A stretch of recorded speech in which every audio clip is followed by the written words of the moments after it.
মন্দ নয় সে পাত্র ভালো, রং যদিও বেজায় কালো। মনে আছে সুকুমার রায়ের কবিতাটা? মন্দ নয় পাত্র ভালো, পাত্র অসৎ, কিন্তু সাধারণ মানুষ তাকেও সহ্য করেছেন। এই দিলীপ মণ্ডল, রাজমহলে দিলীপ মণ্ডলের আর আলিশান দেখুন।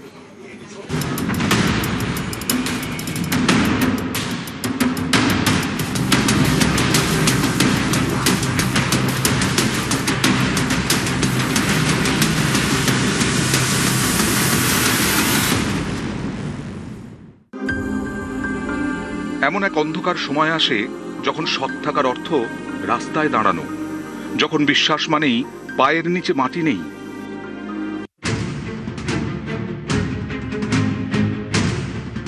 দশ দিকেই অন্ধকার, সময়ের অন্ধকার, শাসকের অন্ধকার, শোষণের অন্ধকার।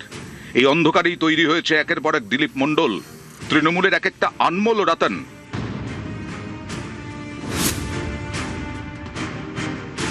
দিলীপ মণ্ডল তৃণমূল জামানায় বিষ্ণুপুরের 4 বারের বিধায়ক, দুর্দণ্ড প্রতাপ।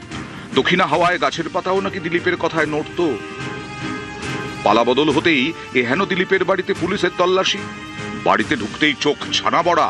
কি নেই, এ যেন অ্যালিস ইন দ্য ওয়ান্ডারল্যান্ডের বাগান, রূপকথার মতো। বাগানে সুইমিং পুল, বাঘ, হরিণ, ময়ূরের রকমারি স্ট্যাচু, খাঁচায় দামি বিদেশি পাখি, গুহার মতো গা ছমছমে দরজা, সব মিলিয়ে রূপকথার রাজমহল। দিলীপ মণ্ডল বিষ্ণুপুরের বিধায়ক, এ তো সবারই জানা। কিছু অজানা কথাও তো আছে। তৃণমূল জামানায় যা চুপি সারে লোকের মুখে মুখে ঘুরত, আসলে ক্ষমতায় থাকলে যা হয় আর কি।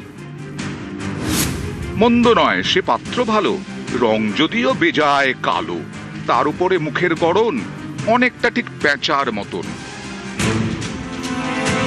চুপিসারের কেচ্ছা এখন প্রকাশ্যে। অভিযোগের তালিকা মাসকাবারি ফর্দর থেকেও দীর্ঘ।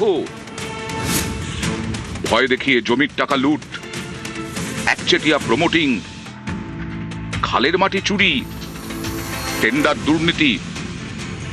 ক্ষমতা যেতেই ঘৃণা উগড়ে দিচ্ছেন সবাই। যে পাপের সাম্রাজ্য তৈরি করেছে এই বিষ্ণুপুরে 25 বছরের বিধায়ক থেকে এবং 5 বছরের মন্ত্রী থেকে, মানুষের ভোটের অধিকার কেড়ে নেওয়া, মানুষকে ভোটে দাঁড়াতে না দেওয়া, ভোট লুট করা। এর পাশাপাশি আপনারা দেখেছেন ইলেকশনের পর বিগত দিনে যেভাবে পোস্টাল ভায়োলেন্স করে আমাদের কর্মীদের বাড়ি ছাড়া, বাড়ি লুট এবং বুলডোজার দিয়ে ঘর ভাঙা, কর্মীদের খুন করা, এইভাবে চালিয়ে গেছেন পাপের সাম্রাজ্য। যত রকম দুর্নীতি ছিল সবটাই উনি করেছেন। উনি মাটির তোলা থেকে, টাকা তোলা থেকে শুরু করে উনি কাটমানি পর্যন্ত একাধিক দুর্নীতিতে ওনার নাম জড়িয়ে আছে। দিলীপের অর্থ, দিলীপের দাপট, এই হুঙ্কারেই তা স্পষ্ট। ক্রিমিনাল এখানে জায়গা নেই, শুধরে যাক, নাহলে ওই পেটে পাতুল দিয়ে সব নাড়ি মুড়ি বার করে দেবে। এখানে উন্নয়ন চলছে, উন্নয়ন চলবে। এদের টাইম দিলাম 15 দিন, তারপরে আর 7 দিন, তারপর লাস্ট বর্ডার। কত বড় ক্ষমতা, কত বড় হিম্মত, কত বড় লড়াইয়ের লোক আছে দেখে নেবো। আমরা পুলিশকে ভয় পাই না, পুলিশের সঙ্গে অনেকবার লড়েছি। পার্টি অফিস যারা ভেঙেছে তাদের রেহাই নেই। আদায় করে যাতে নিতে না পারি, তাহলে আমার নাম দিলীপ মণ্ডল নয়। দিলীপী আইন, দিলীপী কানুন, গোটা বিষ্ণুপুরের হর্তাকর্তা বিধাতা, ক্ষমতার কুতুব মিনার। মাটি বেচেও নাকি 400 কোটির দুর্নীতি করেছেন তিনি। ঘটনাস্থল তার কেন্দ্র বিষ্ণুপুরেরই সারদা গার্ডেন। সারদার গার্ডেনের মধ্যে কয়েকশো কোটি টাকার মাটি, 50 বিঘা জমি, 50 ফুট গর্ত করে উনি মাটি তুলে বিক্রি করে দিয়েছেন। ওনার দুর্নীতির পাহাড়।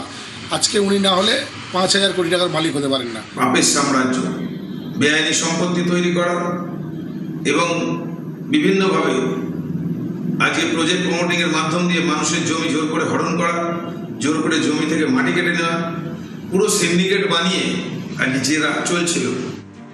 দিলীপ মণ্ডল বিধায়ক, ছেলেও কম যায় না, একেবারে বাপকা বেটা।